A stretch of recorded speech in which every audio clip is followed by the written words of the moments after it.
If one day you discovered that the person you trust most had hidden a horrifying truth from you, what would you do? If the love and trust that gave meaning to your life suddenly crumbled under the weight of a deadly lie, how would you react? This is the story of a love that began like a dream but ended in a bloody nightmare.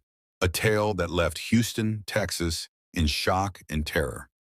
James Coleman and Karen Miller were, by all accounts, the ideal couple.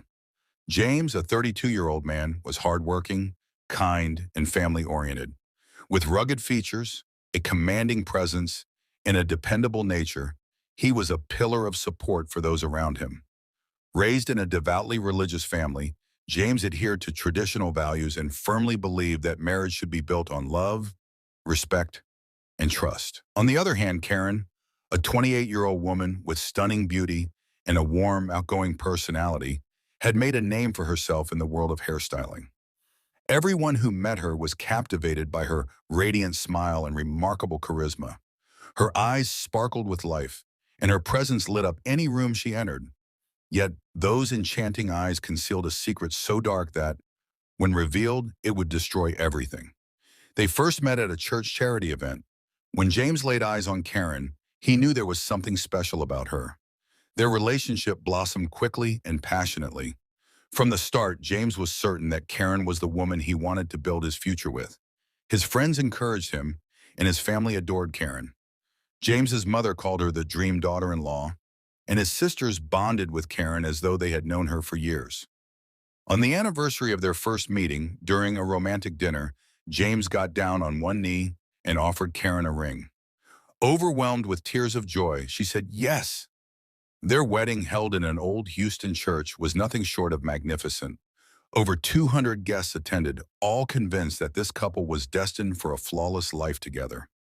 Standing at the altar, James felt like the luckiest man alive as he watched Karen, stunning in her white gown, walk toward him. But even on that dreamy day, there were subtle signs of something amiss. James noticed Karen's hands trembling as she accepted the ring. Her gaze occasionally drifted into the distance, as if haunted by something. He dismissed these behaviors as wedding day jitters, unaware that they foreshadowed the revelation of a horrifying secret. Their honeymoon on the Caribbean shores appeared to be a perfect start to their new life together. James went to great lengths to make every moment special for Karen, yet he couldn't ignore the heaviness and silences that would occasionally fall between them. Karen would be full of love and energy at times, but at others, her eyes would fixate on a distant point, her mind seemingly burdened by an invisible weight. Deeply in love and completely trusting of his wife, James never imagined that these silences and odd behaviors stemmed from a secret that would ultimately shatter their lives and lead to one of the bloodiest crimes in Houston's history. A life that appeared perfect on the surface unraveled under the shadow of this secret, turning love into a hatred so profound that it ended in tragedy. When James Coleman asked Karen what was troubling her, she quickly brushed it off, claiming it was due to stress or homesickness. "Don't worry about me, sweetheart," she said, wrapping her arms around James and flashing one of those smiles that always melted his heart. But James couldn't shake the feeling that Karen was hiding something deep within, something she didn't want to share with him. After the honeymoon, life unfolded as any newlywed couple might expect. They settled into a small yet cozy house in a quiet Houston suburb, a peaceful neighborhood that offered them the privacy they needed. On weekends, James worked in the yard, tending to the garden and improving the house, while Karen focused on expanding her career in hairstyling. It was the life James had always dreamed of: a loving wife, a comfortable home, and a future filled with hope and happiness. But as weeks turned into months, James's concerns about Karen slowly intensified. He began noticing subtle changes in her behavior. She became more secretive, locking her phone whenever James was nearby and disappearing for hours without explanation. She would return home late, claiming she had taken on more clients. Yet, whenever James visited her salon to surprise her, he often found it empty. The excuses piled up: meetings with friends James had never heard of, phone calls answered in hushed, hurried tones. James's suspicions grew deeper, but he didn't want to believe something was wrong. He loved Karen, and even the thought that she might be hiding something from him felt like a knife to his heart. James convinced himself he was being overly sensitive, that the pressures of a new marriage were simply weighing on them both. But the feeling only grew stronger. The distance between them widened. Moments of intimacy became increasingly rare, and when they did occur, they no longer felt the same. Afterward, Karen would pull away, avoiding direct eye contact. At times, it seemed like she wanted to say something, her lips parting as if to speak, but the words never came. One evening, while Karen was out with her friends, James did something he never thought he'd do. Consumed by suspicion, he crossed a line and invaded her privacy. He began searching through Karen's belongings, drawers, closets, anywhere he might find a clue. Finally, in the corner of the closet, beneath a pile of old clothes, he found a small box. With his heart pounding, James opened it and discovered documents that would change his life forever. Among the papers was a birth certificate. The name on it was Michael Miller, a name James had never heard before. Confused and bewildered, he kept digging and came across medical records. A long history of surgeries and hormonal treatments that revealed a shocking truth. Karen, the woman he loved and had married, had been born a man named Michael. James felt like the air had been sucked out of the room. He couldn't believe the documents were real. His hands trembled and tears filled his eyes. The woman he had embraced as the love of his life had hidden a secret of this magnitude from him. To James, this wasn't just a secret. It was a betrayal of everything he believed their relationship was built upon. His mind raced with a storm of emotions. Anger, confusion, heartbreak. How could Karen have concealed such a fundamental truth? He sat on the bed for hours, the documents scattered around him like a bitter tableau of a reality he could no longer escape. The ticking of the clock on the wall was the only sound in the house, each tick amplifying the rage and sense of betrayal festering inside him. When Karen Miller finally returned home that night, she was met with a scene that would change her life forever. James Coleman was sitting on the edge of the bed, his face dark and rigid, and spread across the bed were documents that revealed the deepest secret Karen had kept buried. The moment Karen's eyes fell on the papers, the color drained from her face. She froze in the doorway, her hand gripping the doorknob tightly, as if bracing herself to flee. "You lied to me." James's voice was calm, but beneath the surface it burned with suppressed rage and contempt. He rose slowly, holding the documents like undeniable evidence of a devastating betrayal. "Who are you, Karen?" "No, what are you?" A deadly silence filled the room. Karen's heart pounded in her chest, threatening to burst free. She had always dreaded this the moment her past would catch up to her, unraveling everything she had built in a single instant. "James, I wanted to tell you. I swear I did, but I didn't know how. I love you. This doesn't change anything, not about me, not about us." Her voice trembled, and tears streamed down her face as she took a tentative step toward him, fear and desperation in her every move. But her words only poured fuel on the fire of James's anger. "Doesn't change anything?" His voice rose, and the fury within him could no longer be contained. With a shout that echoed through the house, he continued, "You lied to me this entire time, Karen. You deceived me. I gave you everything. My love, my trust, my life. And now I find out you were a lie all along." Karen's tears fell harder, but she forced herself to stand firm, trying to steady her shaking voice. "I did it because I did not want to lose you. You're everything to me, James. I thought if you knew, you wouldn't love me anymore." James's face twisted with pain and fury, his eyes blazing like fire. "You thought right." The words dripped with venom as they left his mouth. His anger was now a storm, unrestrained and all-consuming. He could no longer see their home, their marriage, or even their love without the shadow of betrayal suffocating him. Their argument escalated. James's shouts grew deafening, echoing through the house. He paced the room, repeating his accusations over and over, as if unable to fully comprehend the reality. Karen, on the other hand, stood trembling, her voice pleading, her eyes wide with fear. "James, please, calm down. We can talk about this. Ask me anything, and I'll tell you the truth. Just don't say or do something you'll regret later." But nothing could contain the fire within James now. His mind was drowning in the darkness of betrayal, unable to see anything but rage. His voice thundered once more. "Calm down?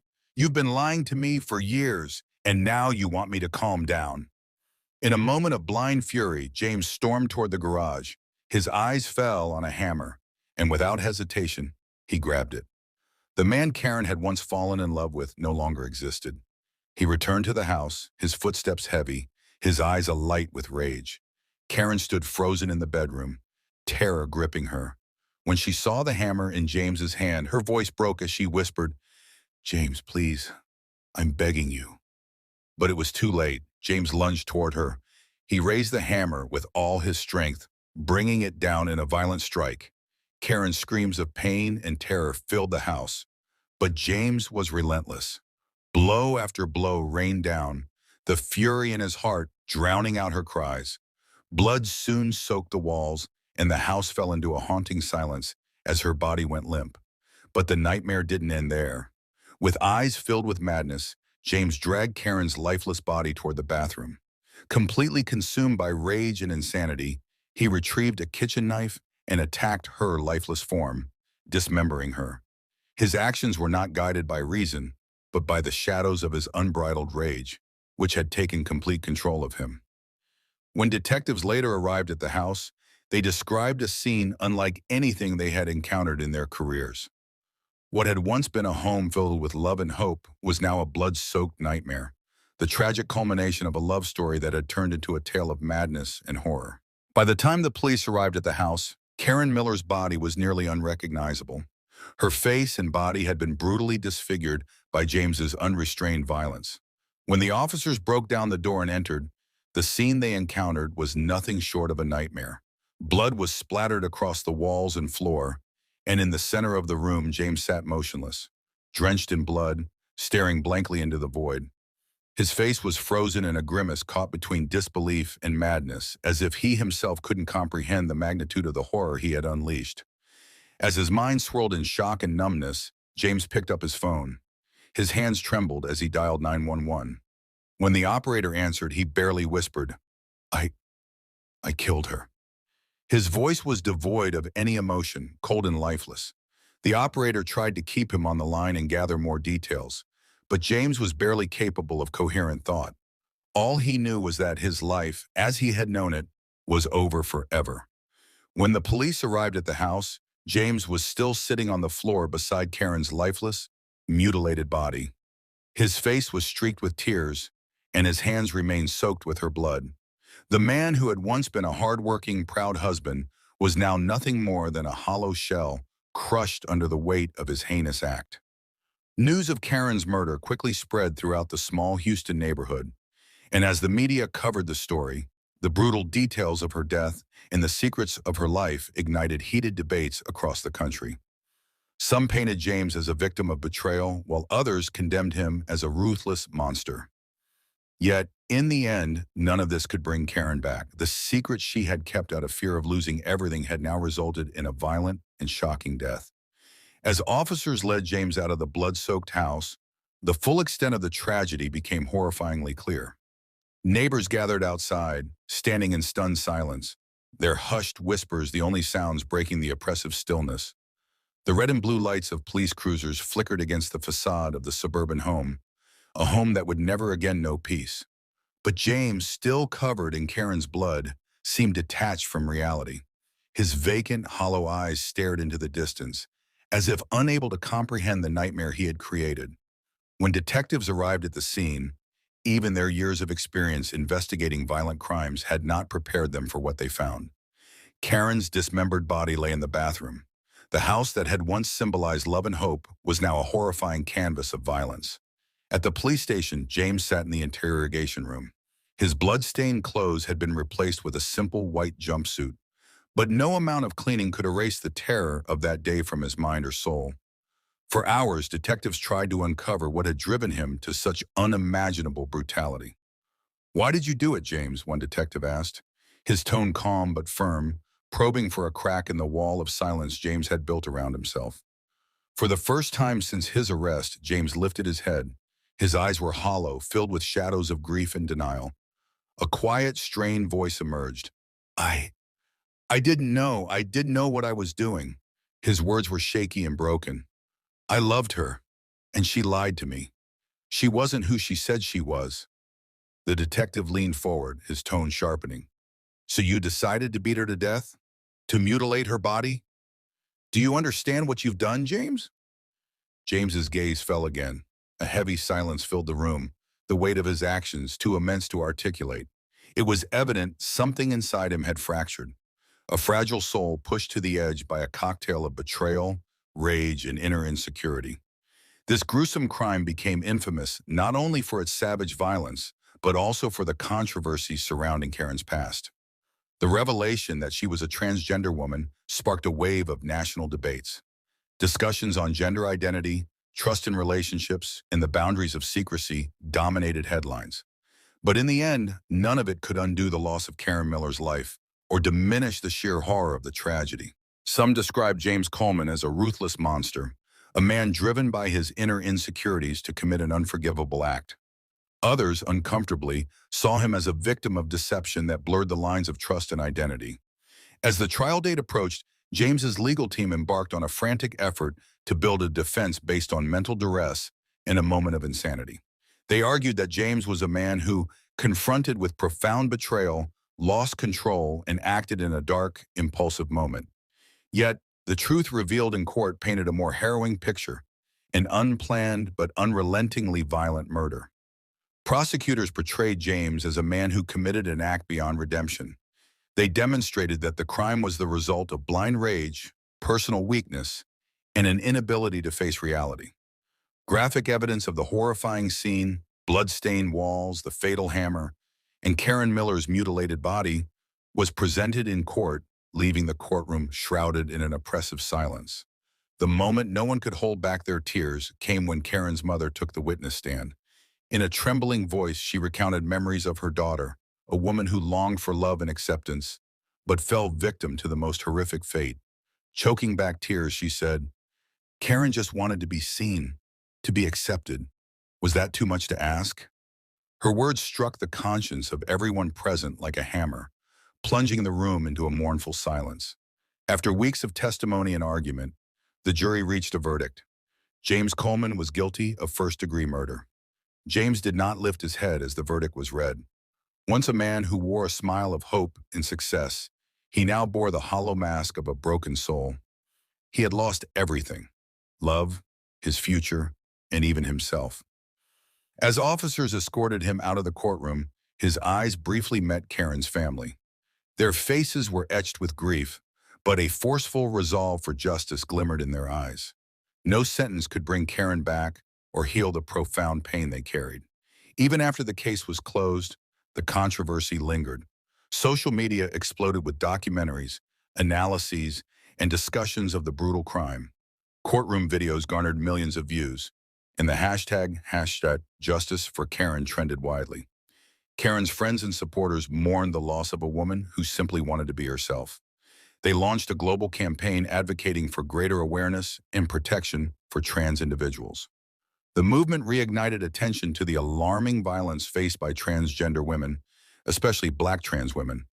The house that was once filled with love has now become a cursed place. Neighbors claim that its silence echoes with Karen's cries at night, as though her spirit continues to fight for justice. James Coleman, once an ordinary man with a simple life, now lives in a desolate prison cell, shrouded in an oppressive silence. Was he a victim of societal pressures, or did his actions reveal a darker truth? That rage and denial can push a person to the brink of monstrosity. What led to such a tragic ending? Was deception and secrecy to blame, or was it unchecked anger and an inability to accept the truth? If you were in James's or Karen's place, what would you have done? Share your thoughts with us. Does this story hold lessons for you as well?